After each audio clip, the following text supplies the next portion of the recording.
নমস্কার বন্ধুরা, কীভাবে ইলিশ মাছ বরবটি আলু দিয়ে রান্না করতে হয়। আমার লাগবে বরবটি আলু কেটে নিয়েছি, ধুয়ে পরিষ্কার করে নিয়েছি, সরষে বাটা, আদা রসুন পেঁয়াজ আর নারকেল বাটা, এখানে জল লাগবে, মরিচের দিকে হলুদ দিকে লবণ তেল।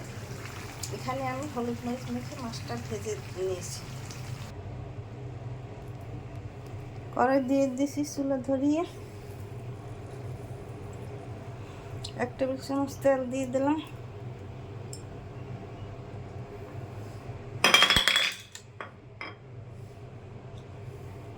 তেলের মধ্যে জিরে ফোড়ন দিয়ে দিলাম, বরবটি হলুদ আর লবণ দিয়ে ভেজে নিতে হবে।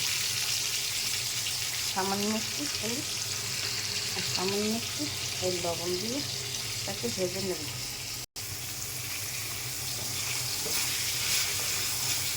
এখন এর মধ্যে একটা কাঁচামরিচ ভেঙে দেবো।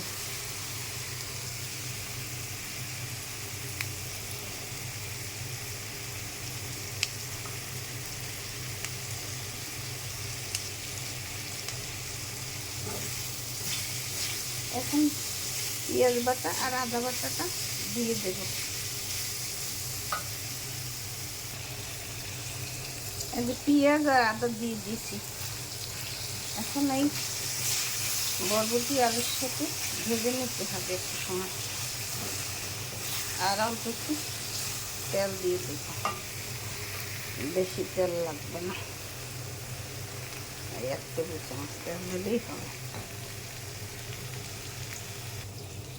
বরবটি আলুর সাথে পেঁয়াজটি ভাজা হয়ে গেছে। এখন পরিমাণ মতো জল দিয়ে দেবো।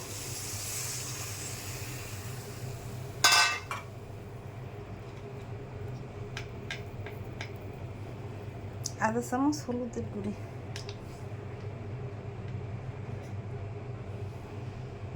1 চামচ জিরার গুঁড়ি,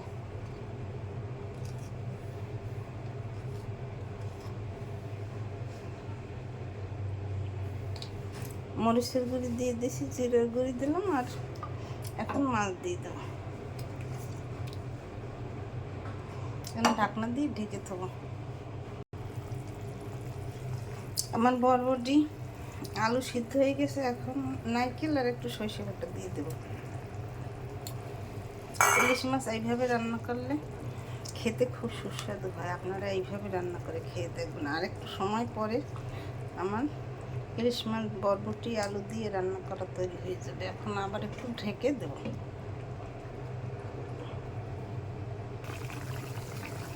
এই যে আমার ইলিশ মাছের ঝোল রান্না তৈরি হয়ে গেছে। দেখুন, দেখতে কত সুন্দর হয়েছে, খেতেও দুর্দান্ত স্বাদ হবে।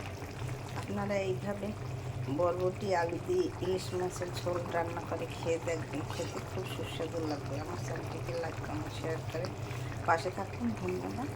আমার ভিডিও ভালো লাগলে লাইক কমেন্ট শেয়ার করে পাশে থাকুন। আমার রান্না তৈরি হয়ে গেছে।